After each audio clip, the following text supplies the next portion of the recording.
নির্বাচনের আবহের মধ্যেই সোমবার সিউড়ি আদালতে হাজিরা দিলেন বীরভূমের দুই বিধানসভার বিজেপি প্রার্থী সিউড়ির জগন্নাথ চট্টোপাধ্যায় এবং রামপুরহাটের ধ্রুব সাহা। তিলপাড়া ব্যারেজ এবং আরজিকর ইস্যুতে জেলা শাসকের দপ্তরের সামনে বিজেপির বিক্ষোভ কর্মসূচির ঘটনায় 2024 সালে সিউড়ি থানায় একটি মামলা দায়ের করা হয়েছিল। সেই মামলাতেই এদিন আদালতে হাজিরা দিয়ে জামিন নেন দুই প্রার্থী। আদালত সূত্রে জানা গেছে, মামলার পরবর্তী শুনানির তারিখ প্রায় 9 মাস পর ধার্য করা হয়েছে। এদিকে বিজেপির দাবি, ভোটের আগে প্রার্থীদের আদালতের হাজিরার নির্দেশ রাজনৈতিক উদ্দেশ্য প্রণোদিত এবং এটি পুলিশের হয়রানির শামিল। যদিও এই অভিযোগ নিয়ে প্রশাসনের তরফে এখনো কোনো প্রতিক্রিয়া মেলেনি।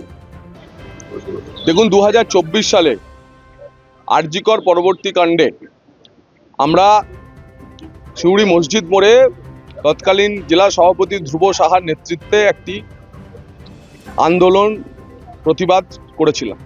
সেই আন্দোলন প্রতিবাদ করার জন্য আরজিকর কাণ্ডে বীরভূমের পুলিশ, অশোক স্তম্ভ মার্কা পুলিশ নয়, জোড়া ফুল ছাপ পুলিশ, তারা আমাদের বিরুদ্ধে বিএনএস এর নানা ধারা লাগিয়ে আমাদের বিরুদ্ধে মামলা করেছিল।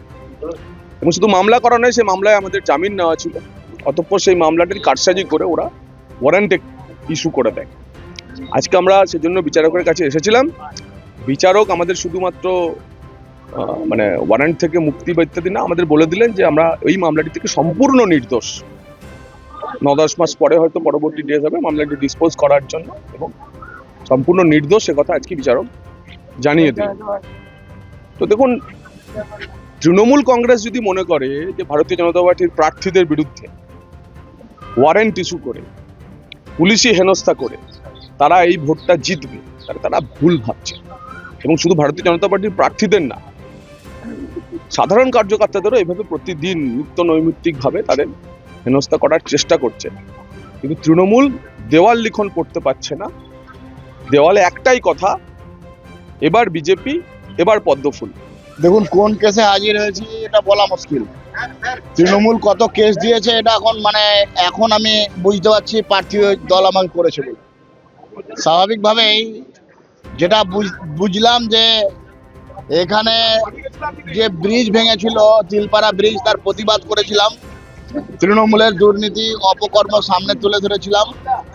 স্বাভাবিকভাবে তৃণমূল গায়ে লেগেছিল। আজকের যিনি এখানে তৃণমূলের প্রার্থী, তিনি কোনো নাকি কেস করেছিলেন। সেই কেসে আমাকে বলাও হয়নি, আর আজকে আমার নামে ওয়ারেন্ট করে রেখেছে। স্বাভাবিকভাবে আমি আজকে জামিন নিতে এসেছি। যেভাবে তৃণমূল ভাবছে যে মিথ্যা মামলা দিয়ে, কেস দিয়ে, ওয়ারেন্ট করে দিয়ে প্রচারে ব্যাঘাত ঘটাবে। আজকে দেখুন, এখনো আমি বার হতে পারবো না, প্রায় 2-3 ঘন্টা এখনো এখানে থাকতে হবে। আজকের দিনটা যাতে আমি প্রচারে আমার মার খাই, এইভাবে করতে পারবে না।